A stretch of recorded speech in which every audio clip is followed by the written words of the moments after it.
ظاہر ہے وہ لوگ ہمارے گھر مہمان آ رہے ہیں، امی نے جواب دیا، مگر اس سے واضح نہیں تھا کہ امی نے فیصلہ کیا کیا ہے۔ مجھے معلوم تھا کہ وہ انکار کرنے کا ارادہ رکھتی ہوں گی، تب بھی اس طرح خاطر تواضع کرتی ہیں۔ واحد انکل، آنٹی اور ان کی بڑی بہو شازمہ آئی تھی۔ شازمہ کے ساتھ ان کا 3 سال کا بیٹا تھا جو بھی اسکول میں داخل ہوا تھا، اور وہ ان بچوں میں سے تھا جو ایک لمحے کو سکون سے نہیں بیٹھے۔ امی نے حیرت سے کہا، بچے کو اتنی جلدی اسکول داخل کیوں کرا دیا؟ جی آنٹی، آج کل بچے کو جتنی جلدی اسکول میں داخل کرایا جائے وہ تعلیم کو اتنی جلدی پک کرتا ہے۔ آنے والا وقت تعلیم کا ہے، اس عمر میں بچے کو تعلیم سے زیادہ تربیت کی ضرورت ہوتی ہے۔ امی نے رسانیت سے کہا اور موضوع بدل دیا۔ ان کی عادت تھی کہ وہ اپنی بات کہہ کر آگے بڑھ جاتی تھیں۔ واحد انکل خوش ہو کر بولے، بہن میں بھی یہی کہتا ہوں۔ میں کمرے میں نہیں گئی تھی مگر لاؤنج میں سب کچھ سن رہی تھی۔ آدھے گھنٹے بعد امی نے مجھے آواز دی، سونیا کچھ لے کر آؤ۔ میں ٹرالی سجا چکی تھی، لا رہی ہوں امی۔ میں اندر گئی، پہلے سب سے سلام دعا کی اور پھر سامان میز پر لگانے لگی۔ شازمہ کے بیٹے فروخ نے اچانک جھپٹ کر گرم نیگٹ اٹھا لیا اور پھر بلبلا کر پھینک دیا۔ اس کا ہاتھ جلا تھا اور وہ چیخ کر رو رہا تھا۔ آنٹی اور شازمہ اس میں لگ گئیں۔ انکل واحد نے کہا، بیٹا اس کا خیال رکھو، ہر چیز میں گھس رہا ہے۔ بچہ ہی تو ہے، آنٹی نے ناگواری سے کہا۔ کوئی بات نہیں، میں نے نیچے گرا ہوا نیگٹ اٹھایا۔ فروخ نے نشست گاہ کی اور چیزوں کو بھی الٹا پلٹا تھا۔ صاف لگ رہا تھا کہ اس کی مادر پدر آزاد تربیت ہوئی ہے۔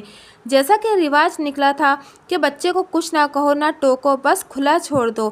میں نے سب کو پلیٹوں میں نکال کر دیا، پھر باہر آ گئی۔ وہ لوگ باتیں کر رہے تھے، کھانے پینے کا دور جیسے فروخ نے گندگی اور پھیلاوے کا دور بنا دیا تھا۔ ختم ہوا تو مجھے اوپر سے زیادہ نیچے سے چیزیں سمیٹنا پڑی تھیں اور مجھے غصہ آ رہا تھا۔ میں چائے نکال لائی۔ لاؤنج میں آ کر میں نے اپنے لیے چائے نکالی اور ایسی جگہ بیٹھ گئی کہ اندر والی ساری گفتگو سن سکوں۔ جب واحد انکل نے امی سے جواب مانگا تو امی نے کہا، بھائی صاحب میں نے سوچا تھا کہ سونیا آگے پڑھے گی، وہ شادی کے بعد بھی پڑھ سکتی ہے۔ واحد انکل نے بات کاٹ کر کہا، یہ تو آپ کی مرضی ہوگی۔ امی نے کہا، میں اچھل پڑی تھی، امی نے ہاں کر دی تھی اور مجھے اس کی توقع نہیں تھی۔ آپ نے سونیا کو مانگا اور میں نے سوچا تو مجھے مناسب لگا کہ میں اسے اپنے گھر کی کر دوں۔ اچھا رشتہ بھی اللہ کی نعمت ہوتا ہے۔ ایان مجھے اچھا لگا اور آپ لوگ اچھے لگے، اس لیے میں یہ رشتہ منظور کرتی ہوں۔ بہن آپ نے ہمارا دل خوش کر دیا۔ واحد انکل بولے، یوں سمجھ لیں کہ ہم پر احسان کیا اور ہماری عزت رکھ لی۔ ایسا نہ کہیں، آپ عزت کے لائق ہیں۔ میری بیٹی آپ کے ہاں خوش رہے، مجھے اس سے بڑھ کر کچھ بھی نہیں چاہیے۔ مگر اگر آپ چاہیں تو ہمارے بارے میں تحقیق کر لیں، ایان کے بارے میں جو جاننا چاہیں، جیسا جاننا چاہیں جان لیں۔ اس کی ضرورت نہیں ہے، امی نے کہا، میں مطمئن ہوں۔ سونیا کو بلائیں تاکہ ہم دنیا کی رسم پوری کریں۔ امی نے مجھے آواز دی تو اس بار مجھے اندر جاتے ہوئے بہت شرم آئی تھی۔ واحد انکل نے میرے ہاتھ پر 2000 روپے رکھے، جو رواج ہے کہ لڑکی پسند آئے تو اس کے ہاتھ پر پیسے رکھتے ہیں۔ آنٹی نے مجھے دوپٹہ پہنایا اور اس وقت وہ خوش نظر آئیں، مگر شازمہ کے تاثرات بتا رہے تھے کہ اسے یہ رشتہ پسند نہیں ہے اور وہ مارے باندھے یہاں آئی ہے۔ انکل واحد نے کہا، بہن ہم اپنی امانت جلد از جلد لے جانا چاہتے ہیں۔ کیوں نہیں بھائی صاحب، لیکن میں اکیلی عورت ہوں اور مجھے تیاری کے لیے کچھ وقت تو چاہیے ہوگا۔ آپ کتنا وقت چاہتی ہیں؟ آنٹی نے پوچھا۔ مارچ کا آخر یا اپریل کا شروع بہتر رہے گا، مجھے 4-5 مہینے مل جائیں گے۔ واحد انکل نے سر ہلایا۔ خواہش تو تھی کہ فروری کے اینڈ تک ہم سونیا کو لے جائیں، لیکن آپ کی بات بھی مناسب ہے۔ میرے لیے وہاں بیٹھنا مشکل ہو رہا تھا، اس لیے میں اجازت لے کر وہاں سے اٹھ آئی۔ امی نے اچانک ہاں کر کے میری زندگی کو ایک نئے راستے پر ڈال دیا تھا۔ ایک ناقابل بیان اذیت اور اس کے بعد ناقابل بیان خوشی تھی جو میں نے مشکل سے 10 منٹ کے دوران محسوس کی تھی۔ جب وہ ننھا گلابی گل گوتھنا وجود میری باہوں میں آیا تو مجھے لگا کہ میری تکلیف راحت میں بدل گئی ہو۔ یہ بیٹی تھی جو شادی کے 10 مہینے بعد ہی اللہ نے عطا کی تھی۔ ایان میرے برابر میں تھے اور ہم دونوں اس پر جھکے جا رہے تھے۔ ایان کے چہرے پر چمک اور خوشی تھی۔ انہوں نے جھک کر بیٹی کو چوما اور آہستہ سے بولے، اس کے دادا نے اس کا نام فرح رکھا ہے، میری بیٹی ہوگی بھی تو دلوں کو فرحت دینے والی۔ میں نے کہا، شادی کے بعد ایک لڑکی کو سسرال میں جو خوشیاں اور تکالیف ہو سکتی ہیں، میں نے ان کا ذائقہ چکھ لیا تھا۔ ایان اور واحد انکل کی طرف سے مجھے صرف خوشیاں ملی تھیں۔ انہوں نے میرا اتنا خیال رکھا کہ میں نازا ہو جاتی، مگر توازن رکھنے کے لیے دوسرے لوگ تھے۔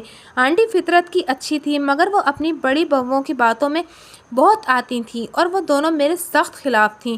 اصل میں خلاف صرف ایک تھی، یعنی شازمہ، اور اس کی وجہ بھی شادی والے دن سمجھ میں آ گئی جب میں نے تقریباً دلہن بنی روزینہ کو دیکھا اور حیران ہو رہی تھی کہ اس نے تعارف کرایا، میں شازمہ کی بہن ہوں۔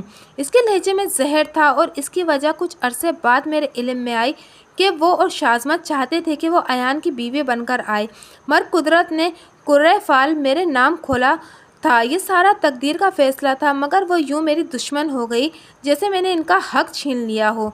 جب ایان کے علم میں یہ بات آئی تو انہوں نے کہا، روزینہ نے خود مجھ سے بات کی تھی، وہ مجھ سے شادی کرنا چاہتی تھی۔ میں اسے اچھی لڑکی سمجھتا تھا اور اگر خاندان کے توسط سے رشتہ ہوتا تو شاید میں مان جاتا، مگر اس نے بات کر کے اپنی اصلیت کھول دی تھی۔ اس کے بعد جب خاندان کے توسط سے یہ بات چلی تو میں نے ابو سے کہہ دیا کہ میری شادی وہ جہاں چاہے کریں لیکن روزینہ سے نہیں۔ امی بھی مان گئی تھیں، مگر جب ابو نے ویٹو پاور استعمال کی تو معاملہ ختم ہوا اور میری جان بچی تھی۔ شکر ہے انکل نے اسٹیپ لیا، میں نے خوشی سے کہا، ورنہ میں تو ماری جاتی۔ شادی کے بعد ایان نے مجھے اتنی محبت اور اعتماد دیا کہ میں نہال ہو گئی تھی۔ وہ فطرت اور کردار کے بہت اچھے نکلے۔ مذہب کی طرف رجحان تھا، مگر وہ دوسروں سے زیادہ خود پر اسے لاگو کرتے تھے۔ میں پہلے باقاعدگی سے نماز نہیں پڑھتی تھی، خاص طور سے فجر کی نماز نکل جاتی تھی، مگر ان کے ساتھ رہ کر میری 5 وقت کی نماز کی عادت پکی ہو گئی۔ اس کے علاوہ اور بھی وہ دین کے حوالے سے مجھے بتاتے رہتے تھے۔ میری طرح وہ بھی اس کے قائل تھے کہ اخلاقیات کے بغیر دین پر عمل کرنا محض ایک مشق ہے۔ شاید یہی وجہ تھی کہ اپنے گھر والوں سے بالکل الگ طرز عمل رکھتے تھے۔ ان سے بڑے ریحان اور نعمان بھائی مذہب کے معاملے میں بے پرواہ تھے۔ فرصت ملے تو جمعے کی نماز پڑھ لی، ورنہ وہ بھی رہ جاتی تھی۔ روزے وہ بامشکل رکھتے تھے اور اکثر چھوڑ دیتے تھے۔ دنیا کی طرف رجحان بہت زیادہ تھا۔ ریحان بھائی غیر ملکی NGO میں اعلیٰ عہدے پر تھے، نعمان بھائی ڈاکٹر تھے اور انہوں نے اپنا ایک کلینک کھول لیا تھا۔ مالی لحاظ سے دونوں بھائی ایان سے آگے تھے۔ اگر گھر اپنا نہ ہوتا تو شاید ہم اتنی فراغی سے نہیں رہ سکتے تھے۔ انکل واحد نے 3 سال پہلے یہ پلاٹ لے کر اس پر چند کمرے بنائے تھے، وقت کے ساتھ ساتھ اور بڑھاتے اور نئی تعمیر کرتے رہے۔ اب اس کے اوپر نیچے 4 الگ پورشن تھے۔ اوپر ریحان اور نعمان بھائی رہتے تھے، ان کے پاس 3 بیڈ روم اور ایک بڑا مشترکہ ڈرائنگ روم تھا۔ نیچے بھی تقریباً یہی حساب تھا، 2 الگ پورشن تھے، ایک ایان کے لیے تھا، مگر میں نے آنے کے بعد الگ رہنے سے انکار کر دیا تھا۔ میں نے ایان سے کہا، امی ابو اکیلے رہیں گے، یہ اچھا نہیں لگتا، ان کے ساتھ کسی نہ کسی کو تو ہونا چاہیے۔ ایان خوش ہو گئے، میں بھی یہی چاہتا ہوں، امی بیچاری اکیلی لگی رہتی ہیں، بھابھیوں میں سے کسی نے آج تک نہیں کہا کہ وہ مل کر رہنا چاہتی ہیں۔ اس کے باوجود آنٹی شازمہ اور صدف کی باتوں میں آتی اور مجھ سے ان کا رویہ خراب ہو جاتا۔ شازمہ کے 2 بیٹے تھے، بڑا شاہ رخ جو 5 سال کا تھا اور بدتمیزی میں وہ اپنے چھوٹے بھائی سے بھی آگے تھا۔ صدف نے تیزی دکھائی تھی، اس کی شادی شازمہ سے صرف 4 مہینے بعد ہوئی تھی، مگر اس کے 3 بیٹے تھے۔ خاندان میں سب سے بڑا بچہ اسی کا تھا، یعنی وہ پہلے ماں بنی تھی۔ عدنان 5.5 سال کا تھا، اس کے بعد 3.5 سال کا آریان اور سب سے چھوٹا 1 سال کا ذیشان تھا۔ مگر جہاں تک پرورش کا تعلق تھا تو سارے بچے ایک جیسے تھے اور سارا دن وہ اوپر نیچے ادھم مچائے رکھتے تھے۔ اوپر سے ایسی آوازیں آتی جیسے کوئی چھوٹی موٹی جنگ چل رہی ہو۔ ظاہر ہے جب وہ نیچے آتے تو یہ جنگ بھی نیچے چلی آتی تھی۔ میں پریشان ہو جاتی کہ میں نے آج تک ایسا ماحول نہیں دیکھا تھا، مگر آنٹی اور بچوں کی مائیں بالکل سکون سے رہتی تھیں۔ میں سمجھنے سے قاصر تھی کہ اتنی پڑھی لکھی ماؤں نے اپنے بچوں کی کوئی تربیت نہیں کی تھی۔ شرارتیں، ہنگامہ اور آپس میں لڑنا جھگڑنا یا چیزیں توڑنا پھوڑنا تو ان کا مشغلہ تھا، مگر ساتھ ہی انہیں کھانے پینے کے آداب کا بھی کچھ پتہ نہیں تھا۔ جو کپڑا پہناؤ کچھ دیر بعد گندا ہو چکا ہوتا تھا۔ حد یہ کہ ان کو پوٹی پشی کی بھی تمیز نہیں تھی۔ فاروق 3 سال کا ہو کر بھی کہیں بھی پشی پوٹی کر دیتا اور بو سے ماں کو پتہ چلتا تھا، کیونکہ اس نے سکھایا ہی نہیں تھا کہ ایسے موقع پہ ماں کو بتاتے ہیں۔ سب سے عبرتناک منظر کھانے کی میز پر ہوتا تھا، جہاں کھایا کم جاتا تھا اور گرایا زیادہ جاتا تھا۔ میں نے 1-2 بار دیکھا تو اللہ کا شکر ادا کیا کہ مجھے اس میز پر کھانا نہیں پڑتا تھا، نیچے ہم سکون سے کھاتے تھے۔ بچے تو یہاں بھی آ جاتے، مگر انکل نے سختی سے کہہ رکھا تھا کہ ان کے کھانے کے وقت کوئی بچہ نیچے نہیں آئے۔ ایان نے بتایا کہ اس بات پر شازمہ اور صدف دونوں نے بہت ہنگامہ کیا تھا، مگر انکل کا حکم تھا اس لیے وہ مجبور ہو گئی تھی۔ اس طرح جس وقت انکل آرام کر رہے ہوتے یا ان کی طبیعت ٹھیک نہیں ہوتی تھی تب بھی بچے نیچے نہیں آ سکتے تھے۔ ایان کی تنخواہ زیادہ نہیں تھی۔ سن 2000 میں جب میری شادی ہوئی تو اس وقت ان کی تنخواہ 17,000 تھی، مگر آنے والے سالوں میں اس میں تیزی سے اضافہ ہوا تھا۔ انکل نے ساری عمر جو کمایا تھا وہ اس بنگلے پر لگا دیا تھا۔ فنڈ سے ملنے والی رقم انہوں نے اولڈ ایج اسکیموں میں لگا رکھی تھی، جہاں نفع نقصان کی بنیاد پر رقم ملتی تھی۔ وہ سود کے خلاف تھے۔ ان کی پینشن بھی اچھی خاصی تھی، یعنی وہ مالی لحاظ سے مضبوط تھے۔ اس لیے جب میں نے ساتھ رہنے کی بات کی تو ساتھ ہی ایان سے کہا کہ یہ کہیں یہ نہ سمجھا جائے کہ ہم اس لیے ان کے ساتھ رہنا چاہتے ہیں کہ ہمارے اخراجات شیئر ہو جائیں۔ کچن میرے ذمے ہے اور باقی بل اور مہمانداری یہ آنا جانا ابو کے ذمے ہے۔ اس لحاظ سے دیکھا جائے تو ہمارا شیئر ٹھیک ہے۔ رہی دوسروں کی بات تو جو چاہے سمجھتا رہے، میں نے کبھی اس کی پرواہ نہیں کی ہے۔ باقی ایان زیادہ خرچ کرتے تھے اور یہ ان کا فرض بھی تھا، کیونکہ وہ اپنے ماں باپ پر خرچ کر رہے تھے۔ وہ 2,000 جیب خرچ مجھے دیتے تھے، 1,000 انکل دیتے تھے، اور یہ میرے لیے کافی سے زیادہ تھے۔ پھر امی کے پاس جاتی تو وہ کچھ نہ کچھ مجھے دے دیتی تھیں، اگرچہ میں منع کرتی تھی۔ امی نے مجھے اتنا اچھا جہیز دیا کہ میری جیٹھانیاں بھی ایسا جہیز نہیں لائی تھیں جو زیادہ کھاتے پیتے گھرانوں سے تھیں۔ میں خود حیران تھی کہ امی نے اتنا کچھ کیسے کر لیا۔ انہوں نے مجھے سونے کے 2 سیٹ دیے، 4 موٹی چوڑیوں کا سیٹ، سونے کی زنجیر اور پالیاں الگ سے تھیں۔ امی نے نہ جانے کب یہ تھوڑا تھوڑا کر کے بنا لیا تھا۔ چینیوٹ کا بنا ہوا بیڈ روم سیٹ دیا تھا۔ کراکری اور دوسری چیزیں بھی اعلیٰ درجے کی تھیں۔ مشینری میں امی نے مجھے مکمل کچن مشینری اور فریج کے ساتھ واشنگ مشین بھی دی تھی۔ نیچے ایان کے لیے 3 کمرے مخصوص تھے، لیکن مجھے شروع میں 2 کمرے ملے اور ان میں سب آرام سے سیٹ ہو گیا تھا۔ اس سے زیادہ کی ہمیں فی الحال ضرورت نہیں تھی۔ شادی کے بعد ہم ہنی مون منانے ہنزا اور کالام گئے تھے۔ 2 ہفتے ہم نے ان حسین جگہوں پر ہر لمحے کو انجوائے کیا۔ بعد میں ایان نے بتایا کہ اسے ہنی مون انکل نے گفٹ کیا تھا۔ اس پر تقریباً 50,000 خرچ ہوا تھا۔ انکل نے اپنی گاڑی بھی دی تھی کہ ہمیں کنوینس کا مسئلہ نہ ہو۔ ایان کے پاس تو موٹر سائیکل تھی، وہ اسی پر دفتر آتے جاتے تھے۔ ریحان اور نعمان بھائی کے پاس اپنی اپنی گاڑیاں تھیں۔ اگر ہمیں کہیں جانا ہوتا تو ایان انکل کی گاڑی لے لیتے تھے۔ یہ پرانے ماڈل کی لیکن لگژری اور بہت اچھی حالت والی کار تھی۔ شادی کے 1 مہینے بعد ہی امید سے ہو گئی تھی اور چوتھے مہینے مجھے علم ہو گیا تھا کہ بیٹی ہے۔ یوں تو سبھی بہت خوش تھے، لیکن انکل کو پتہ چلا کہ بیٹی ہے تو وہ بہت خوش ہوئے تھے، کیونکہ انہیں بیٹی کی خواہش تھی۔ اب تک پوتے ہی پوتے ہوئے تھے۔ انہوں نے پیدائش سے پہلے فرحہ کا نام تجویز کر دیا۔ آنٹی کے جوڑوں میں تکلیف تھی اور وہ ایک حد سے زیادہ کام نہیں کر سکتی تھیں، اس لیے جب تک میری طبیعت سیٹ نہیں ہو گئی امی میرے پاس رہی تھیں اور میرے ساتھ فرحہ کی دیکھ بھال کرتی رہیں۔ امی بہت خوش تھیں اور انہوں نے مجھ سے کہا، اللہ کی نعمت سے کبھی انکار مت کرنا، تم اکیلی تھیں، میری نواسی کو اکیلا مت رہنے دینا۔ امی 1 ہفتہ میرے ساتھ رہیں اور فرحہ ان سے یوں مانوس ہو گئی کہ جب وہ گئیں تو وہ کئی دن ان کے لیے بے چین رہی اور میں نے بامشکل سے اسے اپنی طرف راغب کیا۔ چلے کے بعد میں نے ایان اور انکل آنٹی سے اجازت لی اور 1 ہفتہ امی کے پاس جا کر رہی تھی۔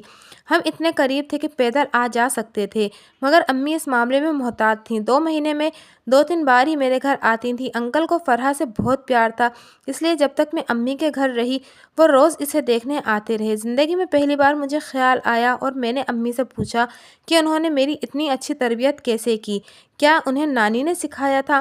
امی نے بتایا، تمہاری نانی سادہ عورت تھیں، انہیں تربیت کا اتنا علم نہیں تھا۔ یہ میری اسکول کی ہیڈ مسٹریس تھیں، جنہوں نے ہم بچیوں کو تعلیم کے ساتھ تربیت بھی دی اور ان کا مقصد ماؤں کی ایک اچھی نسل پیدا کرنا تھا۔ انہوں نے جو مجھے سکھایا وہ میں نے تمہیں سکھایا اور تم سے امید ہے کہ تم آگے اپنے بچوں کو سکھاؤ گی۔ میں نے امی سے وعدہ کیا کہ میں ایسا ہی کروں گی۔ پہلا وعدہ اولاد کا تھا، اس لیے فرحہ کی پیدائش کے 4 مہینے بعد میں پھر امید سے ہوئی تو میں اور ایان دونوں خوش تھے۔ فرحہ چھوٹی تھی مگر اولاد ہمارے لیے بوجھ نہیں تھی۔ فرحہ بہت سیدھی بچی تھی۔ میں نے اس کی روٹین اس طرح بنائی تھی کہ وہ 2 وقت سوتی، جاگتی، کھاتی پیتی اور کھیلتی تھی۔ جاگنے اور کھیلنے کے اوقات میں وہ زیادہ تر اپنے دادا کے پاس ہوتی تھی۔ فیڈ کے وقت میرے پاس آتی تھی اور جب میرے پاس ہوتی تو اسے میں گود میں کم لیتی تھی، زیادہ وقت وہ لیٹتی تھی۔ نتیجہ یہ نکلا کہ 6 مہینے کی عمر میں اس نے خود لڑکنا اور پیٹ کے بل سرکنا سیکھ لیا۔ 8 مہینے کی عمر میں 2 چاروں ہاتھ پاؤں سے چلنے لگی تھی اور 1 سال کی عمر میں اس نے چلنا شروع کر دیا۔ اتنی سی عمر وہ مجھے پوٹی پشی کا بتانے لگی تھی۔ میں نے اس کے ذہن میں نقش کر دیا تھا کہ صاف ستھرا رہنا ہے اور اپنے کپڑے گندے نہیں کرنے۔ اس پر پوری طرح عمل کرتی تھی۔ جب اس نے بولنا شروع کیا اور وہ صبح صبح اٹھ کر میرے پاس جا کر اپنے دادا دادی کو اشارے سے سلام کرتی تھی، میں نے اسے پہلا نام اللہ کا سکھایا اور سب سے پہلے بسم اللہ کہنا سکھایا۔ میں اسے صاف ستھرا اور خوشبو لگا کر رکھتی تھی، خود اسے بھی گندگی پسند نہیں تھی اور اس کا لباس ذرا گندا ہوتا تو وہ اس وقت تک بے چین رہتی جب تک اسے صاف یا تبدیل نہ کر دیا جائے۔ ابھی وہ 1.25 سال کی بھی نہیں ہوئی تھی کہ ریان میری گود میں آ گیا۔ ابھی ریان 1.5 سال کا ہوا تھا کہ اللہ نے ہمیں ایک اور بیٹے سبحان سے نوازا۔ اس کے بعد اولاد میرے نصیب میں نہیں تھی۔ بعض اوقات ماں بیٹی کا مقدر ایک جیسا ہو جاتا ہے، جیسے میری امی اور نانی کا تھا۔ میں بھی شادی کے بعد زیادہ عرصے سہاگن نہیں رہی۔ ابھی سبحان 2 سال کا تھا کہ ایک صبح ایان ناشتہ کا سامان لینے نزدیکی بازار تک گئے۔ وہاں 2 گروپوں میں جھگڑا ہوا۔ کسی نے اسلحہ نکال کر اندھا دھند فائرنگ کی۔ سب بچ گئے، صرف ایک گولی آ کر ایان کو لگی اور وہ جان لیوا ثابت ہوئی تھی۔ ان کی لاش گھر آئی تو میرے لیے قیامت سے پہلے قیامت آ گئی۔ جن گھروں میں ایسی جوان موت کا دکھ گزرتا ہے، صرف وہی اس دکھ کی شدت سے واقف ہوتے ہیں۔ کوئی لفظ اور جملہ ان کی عکاسی نہیں کر سکتا۔ مجھے یقین نہیں آ رہا تھا کہ ایان یوں مجھ کو چھوڑ کر چلے جائیں گے۔ وہ تو کہتے تھے کہ ساری عمر میرا ساتھ نبھائیں گے، مگر نہیں، انہوں نے زندہ رہنے کی شرط عائد کی تھی۔ اب وہ زندہ نہیں تھے، انہوں نے وعدہ نبھایا تھا۔ مجھے ان سے کتنی محبت تھی، اس کا اندازہ مجھے ان کے جانے کے بعد ہوا تھا۔ کوئی مرنے والے کے ساتھ نہیں مرتا اور نہ دنیا تیاگ کرتا ہے، کیونکہ زندگی خود انسان کو اپنی طرف کھینچ لیتی ہے۔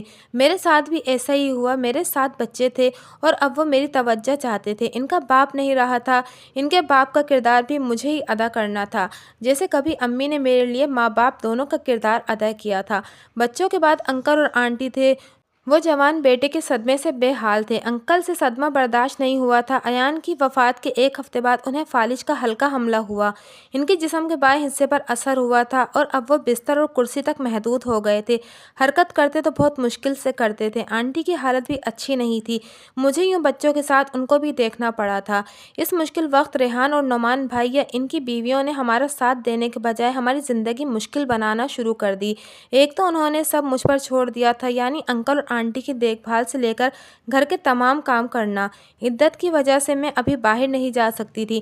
باہر کے بہت سے کام تھے جو کوئی مرد یا باہر جانے والی عورت ہی کر سکتی تھی، مگر ان لوگوں نے آنکھیں ماتھے پر رکھ لی تھیں۔ اس موقع پر امی میرے کام آئیں۔ انہوں نے میرا دکھ بھی بانٹا اور بوجھ بھی۔ اس سال فرحہ کو اسکول میں داخل کرایا تھا۔ ایان نے اس کے لیے ایک اچھے پرائیویٹ اسکول کا انتخاب کیا تھا، جس کی اچھی خاصی فیس تھی۔ میں نے اسے 5 سال کی عمر سے پہلے اسکول میں داخل کرانے نہیں دیا تھا۔ ہاں، گھر میں اسے پڑھایا تھا، اب وہ سب سکھایا تھا جو امی نے مجھے سکھایا تھا۔ جبکہ ریحان اور نعمان بھائی کے سارے بچے ہی ابھی 3 سال کے بھی نہیں ہوتے تھے کہ انہیں اسکول میں داخل کروا دیا جاتا تھا۔ مجھے اس پر بھی بہت کچھ سنایا گیا کہ مجھے بچوں کی تعلیم کی پرواہ نہیں ہے۔ آنٹی نے بھی میری مخالفت کی تھی، مگر انکل اور ایان میرے ساتھ تھے۔ فرحہ کے ساتھ میں نے ریان اور سبحان کی بھی اسی طرح تربیت کی تھی۔ یہی وجہ تھی کہ وہ تمیز طریقے اور مہذب بچے تھے۔ وہ نہ بلا وجہ شور شرابہ کرتے تھے، چیزوں سے کھیلنے توڑنے اور لڑائی جھگڑنے کا سوال ہی پیدا نہیں ہوتا تھا۔ میں اس معاملے میں بہت محتاط رہی تھی اور اوپر والے بچوں کا اثر ان میں نہ آئے، اور اس کے لیے میں نے کسی کی پرواہ نہیں کی تھی، اور میں نہ بچوں کو اوپر جانے دیتی تھی اور نہ ہی ان بچوں کے ساتھ کھیلنے دیتی تھی۔ اس کا میری جیٹھانیوں نے بہت برا منایا تھا اور آنٹی کو بھی بھڑکایا تھا۔ میرے لیے باہر کے کام امی نے سنبھال لیے تھے، جیسے فرحہ کا اسکول آنا جانا۔ اس طرح بچوں کی بیماری اور علاج وغیرہ امی دیکھتی تھیں، مجھے چیزیں لا دیتی تھیں، حد یہ کہ گھر کے بل تک جمع کرا دیتی تھیں۔ ریحان اور نعمان بھائی نے اتنا بھی نہیں ہوتا تھا کہ بیچارے انکل اس صورتحال پر بہت شرمندہ ہوتے تھے، لیکن میں انہیں تسلی اور حوصلہ دیتی۔ میں ان سے کہتی، انکل، ایان کے بعد آپ ہی میرے سر پر ہیں، اور آپ کی ذات سے مجھے کتنا حوصلہ ہے میں آپ کو بتا نہیں سکتی۔ پلیز انکل، میری خاطر اور میرے بچوں کی خاطر خود کو سنبھال کر رکھیں۔ یہ حقیقت بھی تھی، کیونکہ ایان کے بعد میرا سارا مالی بوجھ انکل نے اٹھایا تھا۔ ایان کی تنخواہ 40,000 کے پاس تھی، اور اس سے ہمارے سارے اخراجات پورے ہو جاتے تھے اور ہم کچھ بچت بھی کر لیتے تھے، مگر ایک تو ان کی نوکری پرائیویٹ تھی، اس لیے نہ تو فنڈ تھا اور نہ ہی پینشن وغیرہ۔ فرم کے مالکان نے 2 لاکھ روپے دیے تھے، تو یہ بھی کتنا چلتے، مل ملا کر ہمارے پاس 3.5 لاکھ سے زیادہ رقم نہیں تھی۔ فرحہ کے اسکول کی فیس اور وین کے اخراجات، پھر گھر کے اخراجات اور بلز وغیرہ، یہ سب ملا کر 50,000 کے پاس پہنچ جاتے تھے، اور تمام اخراجات انکل کر رہے تھے۔ عدت کا وقت مشکل ضرور تھا، لیکن اس نے مجھے سوچنے اور مستقبل کی پلاننگ کا موقع دیا، اور جب عدت ختم ہوئی تو میں نے فرحہ کو اسکول سے اٹھا لیا۔ آنٹی اور انکل حیران تھے۔ انکل نے پوچھا، بیٹا، تم نے فرحہ کو اسکول سے کیوں نکالا؟ ابو میں اس کی 3,000 فیس افورڈ نہیں کر سکتی۔ بیٹا وہ میں کر رہا ہوں، تم کیوں ٹینشن لیتی ہو؟ جی ابو آپ کر رہے ہیں تو میں آپ کی بات ٹھیک کر رہی ہوں، میں خود آپ سے الگ نہیں سمجھتی۔ میں اسے FG میں داخل کراؤں گی، اس سال اس کی تیاری کراؤں گی کہ اگلے سال اسے دوسری کلاس میں داخلہ مل جائے گا۔ اس کے ساتھ ریان بھی داخل ہوگا۔ ابو صرف فرح کی بات نہیں ہے، ان دونوں کو بھی پڑھنا ہے۔ پرائیویٹ اسکولوں کی فیس ہر سال بڑھتی ہے اور دوسرے اخراجات بھی بہت زیادہ ہوتے ہیں۔ ایان تھے تو اور بات تھی، لیکن اب ہمیں اپنی چادر دیکھ کر پاؤں پھیلانا چاہیے۔ انکل دکھی ہونے لگے، لیکن بیٹا اس گھر کے باقی بچے اچھے اسکولوں میں پڑھیں اور ایان کے بچے سرکاری اسکول میں۔ انکل اس سے کوئی فرق نہیں پڑتا، میں خود سرکاری اسکول میں پڑھی ہوئی ہوں۔ آپ مجھ میں کوئی کمی پاتے ہیں؟ اس طرح میرے بچوں میں بھی کوئی کمی نہیں ہوگی۔ اصل چیز تو تربیت ہے اور آپ دیکھ رہے ہیں کہ میں ان کی کیسی تربیت کر رہی ہوں۔ انکل مان نہیں رہے تھے، لیکن میں نے انہیں منا لیا تھا۔ شادی کے بعد پہلے 3 سال تک مجھے موقع ہی نہیں ملا، حالانکہ اس دوران میں امی کئی بار اصرار کر چکی تھی کہ میں پرائیویٹ ہی ماسٹر کر لوں۔ شاید ان کی چھٹی حص کہہ رہی تھی کہ ان کی بیٹی پر ایسا وقت آنے والا ہے جب اسے اس تعلیم کی ضرورت ہوگی۔ ریان کی پیدائش کے بعد میں نے ماسٹرز کے لیے پرائیویٹ انرولمنٹ کرایا اور ایان کی ناگہانی موت سے صرف 2 ہفتے پہلے فائنل کی آخری پیپر دیا تھا۔ عدت کے دوران میں رزلٹ آیا اور میں نے فرسٹ کلاس پوزیشن میں ماسٹر کیا تھا۔ عدت مکمل ہونے تک میں نے جاب کا سوچ لیا تھا، کیونکہ اب اپنے بچے پالنا بنیادی طور پر میری ذمہ داری تھی۔ انکل بھی ایک حد تک یہ ذمہ داری اٹھا سکتے تھے اور پھر ان کے بعد یہ ذمہ داری مجھے ہی اٹھانی تھی، تو میں پہلے سے ہی کیوں نہ تیار ہو جاتی۔ میں نے سرکاری اسکول ٹیچرز کے لیے اپلائی کر دیا۔ میں نے کسی کو بتائے اجازت نہیں لی تھی، کیونکہ میں بچوں والی اور خود مختار عورت تھی۔ مگر جب انٹرویو لیٹر آیا تو مجھے انکل کو بتانا پڑا۔ انہوں نے کمزور سی مخالفت کی، کیونکہ وہ بھی سمجھ رہے تھے کہ اب سب مجھے ہی دیکھنا تھا۔ میں نے انٹرویو دیا مگر کامیاب نہیں ہو سکی۔ میرے پاس کوئی سفارش نہیں تھی۔ بہرحال میں نے ہمت نہیں ہاری۔ جب ٹیچرز کی ضرورت کا اشتہار آتا تو میں اپلائی کرتی تھی۔ اس دوران میں گھر کی سیٹنگ میں رہی، فرح اور ریان کو اسکول میں داخلے کی تیاری کراتی رہی۔ مجھے امید تھی کہ جاب مل جائے گی تو میں کم سے کم اپنے بچوں کی ذاتی اخراجات پورے کر سکوں گی۔ اتفاق کی بات ہے، ادھر میں نے فرح اور ریان کو اسکول میں داخل کرایا اور ادھر مجھے ٹیچر کی جاب مل گئی۔ مزید خوش قسمتی کہ مجھے اپنے علاقے کے پاس ہی ایک اسکول میں پوسٹنگ ملی تھی۔ اب میں صبح بچوں کو اسکول چھوڑ جاتی اور دوپہر میں امی انہیں اسکول سے لے آتی۔ مالی معاملات کی طرف سے اطمینان ہوا تھا، مگر گھر کے حالات میرے لیے مسلسل مشکل ہوتے جا رہے تھے۔ شاذمہ اور صدف نے جیسے سوچ لیا تھا کہ مجھے اور میرے بچوں کو ہر ممکن تنگ کریں گی۔ ان کے بچے بے وجہ فرح، ریان اور سبحان سے لڑتے تھے اور انہیں مارتے تھے۔ میں نے اپنے بچوں کو لڑنا سکھایا ہی نہیں تھا، اس لیے وہ پٹ کر اور زیادتی برداشت کر کے آ جاتے تھے۔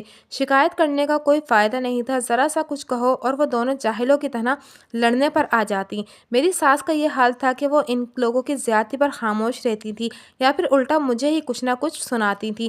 ان کی کمزوری ریحان اور نعمان بھائی کے بچے تھے۔ اگر وہ میری ذرا بھی حمایت کرتی تو بچوں کو نیچے آنے اور ان سے ملنے سے روک دیا جاتا تھا، بلکہ ایسی صورتحال میں بچے آنٹی سے بدتمیزی کرتے تھے اور وہ خاموشی سے برداشت کرتی تھیں۔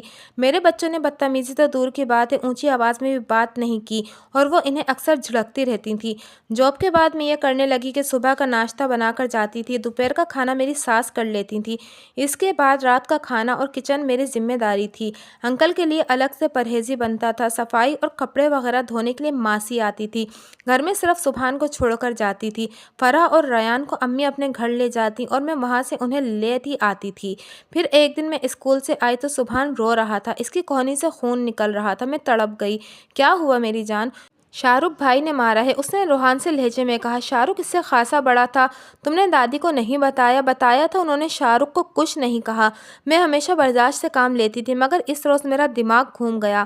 میں اسے لے کر پہلے آنٹی کے پاس گئی، اسے چوٹ لگی ہے اور اس نے آپ کو بتایا، مگر آپ نے شاہ رخ کو کچھ نہیں کہا، اس کا زخم تک نہیں دیکھا۔ میری طبیعت ٹھیک نہیں تھی، انہوں نے آرام سے جواب دیا۔ میں سبحان کو اوپر لے گئی اور شاذمہ کو کھری کھری سنائی۔ میں نے کہا اب آپ کے بچے نیچے نہیں آئیں گے، وہ ان کے دادا دادی کا گھر ہے، اس میں ایک پورشن میرا ہے، اور اب کسی نے میرے بچے کو مارا یا ہاتھ لگایا تو اس کا ہاتھ توڑ دوں گی۔ میں یہ کہہ کر نیچے چلی آئی۔